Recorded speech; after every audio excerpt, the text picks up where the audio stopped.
Este vídeo demonstrativo encontra-se dividido em 4 pequenas sessões e pretende abordar diferentes temas relacionados com a monitorização de cetáceos de uma forma introdutória. Na sessão 1, o objetivo é que o visualizador compreenda a importância da proteção dos cetáceos, bem como a implicação da mesma na conservação do ambiente marinho. Na segunda sessão, serão abordados os programas de monitorização de cetáceos, concretizando com a exemplificação de um programa português. Na terceira sessão, apresentar-se-ão as diferentes técnicas de identificação de cetáceos.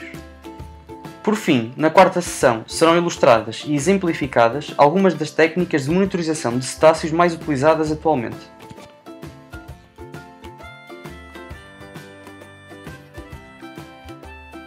O oceano é uma fonte inigualável de recursos que precisamos proteger e preservar. Devemos procurar conhecê-lo e saber mais sobre as espécies que nele habitam. Entre elas, os cetáceos são espécies guarda-chuva, cuja proteção contribui para a conservação dos ecossistemas marinhos. Estes mamíferos encontram-se nos mais diversos habitats, distribuindo-se muito para além das regiões costeiras. Por isso, é necessário encontrar estratégias e técnicas que permitam estudá-los em toda a amplitude da sua distribuição, para garantir medidas de conservação e gestão mais eficazes.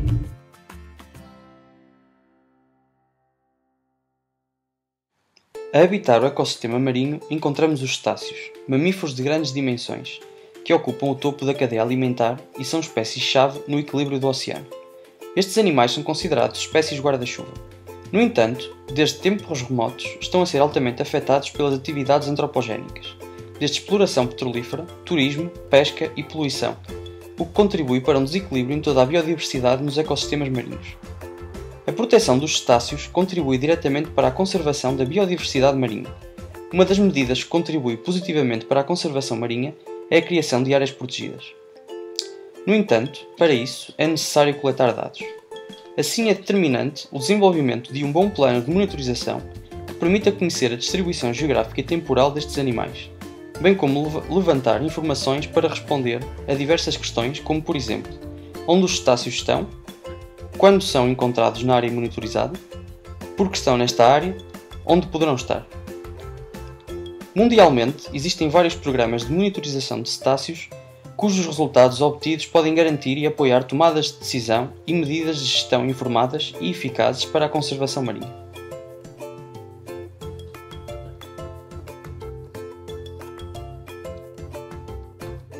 O Projeto CETOS é um exemplo de programa de monitorização de cetáceos. Este programa é liderado pelo Centro Interdisciplinar de Investigação Marinha e Ambiental, associado à Faculdade de Ciências da Universidade do Porto e em colaboração com outros grupos de investigação.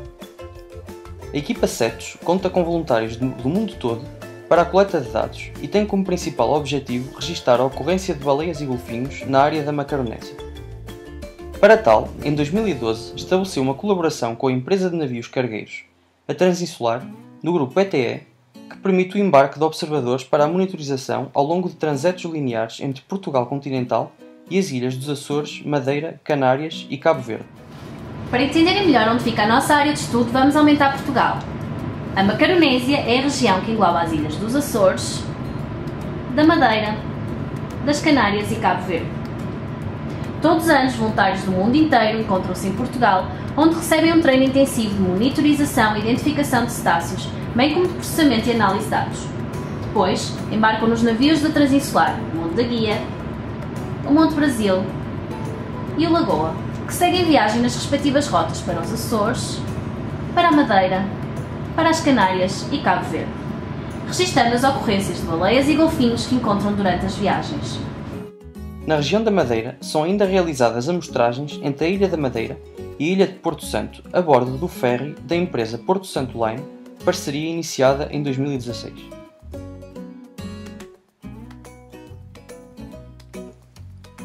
Cetácea é a ordem que inclui todas as baleias e golfinhos do mundo. Existem mais de 80 espécies já identificadas e estas dividem-se entre dois grupos principais. O grupo das baleias de barbas, os misticetos, e o grupo dos cetáceos de dentes, os odontocetos. Durante um trabalho de monitorização de cetáceos, devemos conhecer quais as espécies que ocorrem na área de estudo, sejam elas as mais frequentes ou residentes, e também as espécies mais ocasionais ou migradoras que podem ser avistadas. Em qualquer programa de monitorização é determinante saber como reconhecer as espécies de cetáceos. Há inúmeras técnicas de identificação que são melhoradas com a experiência do observador e o tempo dedicado em amostragens no mar. As principais técnicas baseiam-se nas características dos animais, e estas características podem variar desde a dimensão, coloração, tamanho e formato da barbatana dorsal e da barbatana caudal e outras características específicas do animal, como por exemplo a mancha branca na barbatana peitoral da baleia anã ilustrada na imagem. Outra característica muito importante, no caso dos grandes cetáceos, é o desenho e tamanho do sopro. Ar quente, que sai dos pulmões e se condensa quando entra em contato com a atmosfera. Também deve ser considerado o modo como emergem, como nadam e outros comportamentos à superfície. Certamente, para identificar uma espécie é necessário levar em consideração várias destas características e contar com a colaboração das condições meteorológicas que nem sempre são as melhores para permitir a identificação. Em alguns casos, a plataforma de observação não permite aproximação ao animal, ou então os animais aparecem rapidamente na superfície, sendo que o tempo disponível para a detecção das características-chave para identificação é insuficiente. Os golfinhos comuns, frequentemente avistados na nossa região, medem em média 2,5 metros e pesam perto de 80 kg. São animais bastante ágeis que viajam a grande velocidade e saindo completamente da água com frequência. São espécies gregárias pelo que se encontram muitas vezes em grandes grupos. São facilmente identificados pela mancha amarela no flanco lateral e pelo padrão em cruz que formam. O golfinho roaz é uma das espécies mais conhecidas pela sua abundância em regiões costeiras, muitas vezes ocorrendo nos estuários dos rios, em pequenos grupos de 1 a 10 animais. Existem ainda populações oceânicas habitualmente encontradas em áreas de ilhas oceânicas, mas também em mar aberto, em grupos ligeiramente maiores de 1 a 25 animais. É uma espécie de corpo robusto, com uma barbatana grande e uma base de inserção larga, comparando com outras espécies de golfinhos, como por exemplo com o golfinho comum que vimos anteriormente. Nesta espécie, o macho pode chegar aos 4 metros e a fêmea aos 3 metros. O bico também tem uma forma característica diferenciando-se do típico bico alongado em grande parte das espécies de golfinhos. O cachalote é uma espécie emblemática em Portugal, muito devido ao historial de caça à baleia nas ilhas dos Açores e Madeira. É uma espécie de odontocete de grandes dimensões, podendo o macho atingir os 20 metros de comprimento e as 50 toneladas. As fêmeas são mais pequenas, medindo entre 10 a 12 metros e pesando entre 12 a 20 toneladas. A pele tem um aspecto enrugado e pode apresentar diversas cicatrizes. A barbatana dorsal é pequena, existindo apenas uma protuberância a meio do dorso, seguindo-se uma pequena crista em direção à região posterior. A cabeça quadrada denuncia facilmente de que espécie se trata quando avistamos este animal no mar. Tem apenas um orifício respiratório, posicionado ligeiramente do lado esquerdo da cabeça, sendo o sopro projetado num ângulo de 45 graus e a uma distância de 5 metros. A baleia azul é o maior animal conhecido à face da Terra, medindo entre 23 e 25 metros, mas podendo ultrapassar os 30 metros de comprimento, sendo as fêmeas maiores do que os machos. As baleias azuis são avistadas nos Açores, região que faz parte das suas migrações. Para além da sua grande dimensão, estes animais são facilmente identificáveis pela sua coloração azul e com manchas azuis claras, pequena barbatana dorsal e muito recuada, e um sopro de grande dimensão que pode chegar aos 9 metros. Existem diversos guias e chaves para a identificação de cetáceos, e é importante ter um bom guia a acompanhar-nos nas campanhas de monitorização. É importante salientar que nos guias e informações acerca da distribuição dos cetáceos, encontramos as principais espécies que podem ser observadas em determinadas áreas. Mas lembre-se, para as baleias e os golfinhos, o oceano não possui paredes nem divisões. Logo, devemos estar abertos a todas as possibilidades e atentos para a ocorrência de novos registros de distribuição. Ainda há muito por conhecer.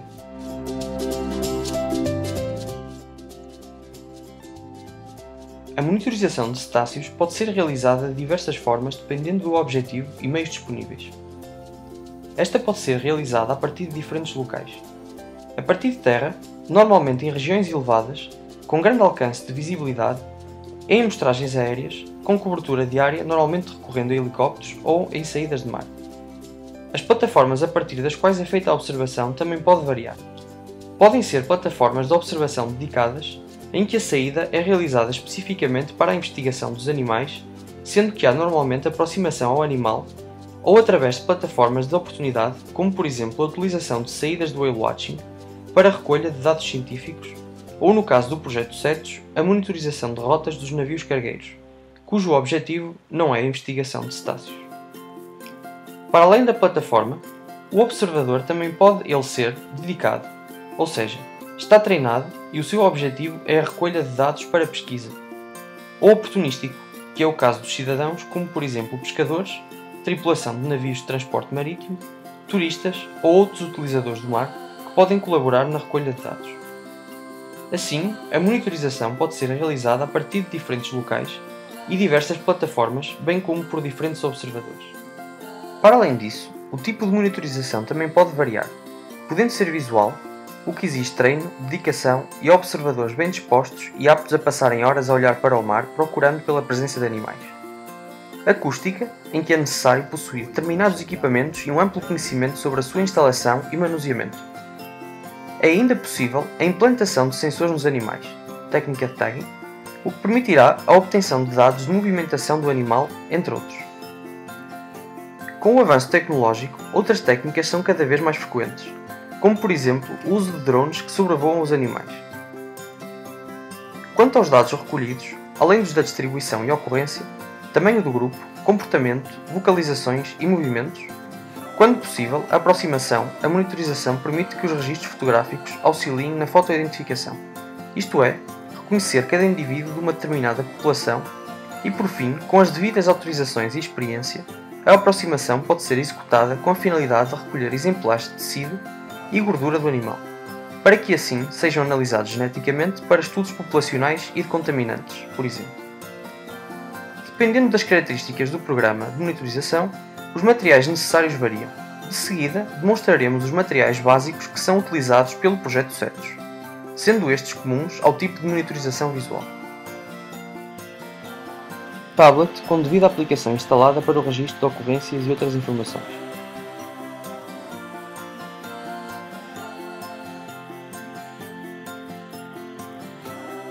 Folhas em branco e caneta para o caso do tablet falhar.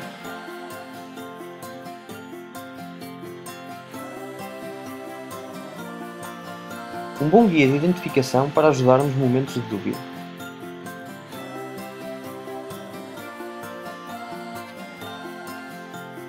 Binóculos com uma boa ampliação, aqui 7x50, e se possível com bússola e escala incluídas para determinação da posição exata da ocorrência.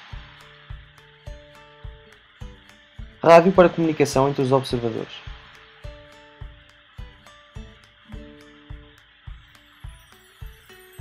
Relógio digital.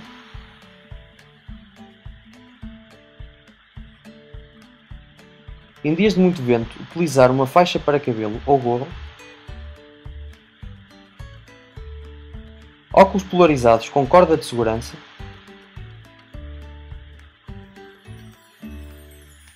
Câmara fotográfica.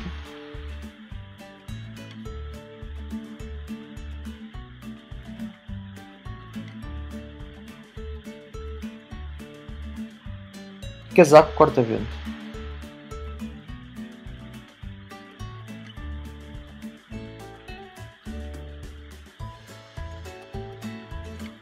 Todo o programa de monitorização de cetáceos deve seguir um protocolo que garanta a padronização da recolha de dados e outras informações necessárias.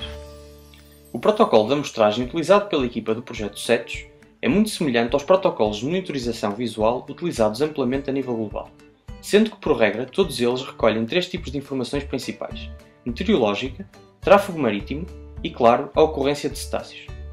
A monitorização pode ser feita a 360 graus, mas normalmente esta estratégia é utilizada quando se usa plataformas dedicadas. No caso das plataformas de oportunidade, o observador pode monitorizar a 180 graus na direção do rumo da rota que segue o navio.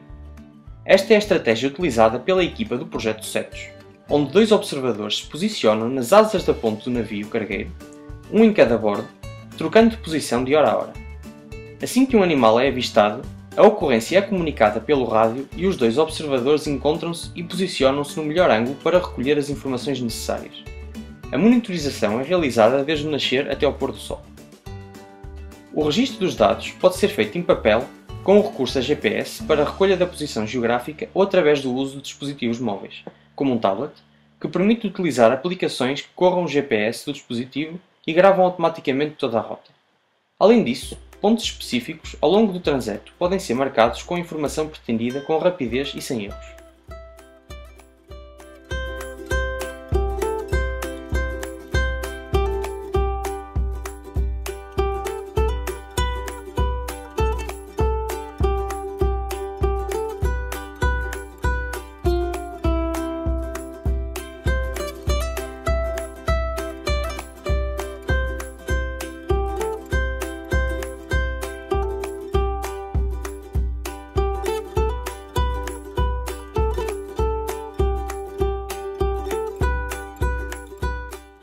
Estes dados podem depois ser exportados e abertos num programa para processamento dos dados, como por exemplo o Microsoft Excel.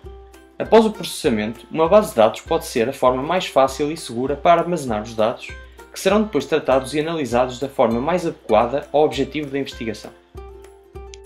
É importante reter que para realizar um programa de monitorização de cetáceos é preciso estabelecer claramente os objetivos e o motivo para a monitorização, planear um programa de monitorização adequado com a escala espacial e temporal indicadas e indo de encontro aos objetivos considerando os meios disponíveis. Preparar a monitorização desde encontrar a fonte de financiamento, adquirir os materiais necessários, tratar de toda a logística e escolher o melhor protocolo para a coleta de dados, adaptando-o à realidade da área e condições a serem estudadas. Preparar os observadores a nível de protocolo e de identificação de espécies. Para uma boa formação é necessário conhecer bem a área e fazer uma boa pesquisa sobre as espécies registadas, bem como outros fatores determinantes como por exemplo a meteorologia. Compilar os dados recolhidos, por exemplo, através da sua organização numa base de dados eficaz e analisá-los de forma coerente para que possam ser utilizados para o objetivo previamente definido. É ainda importante pensar na divulgação dos resultados para que possam chegar às entidades que se pretende.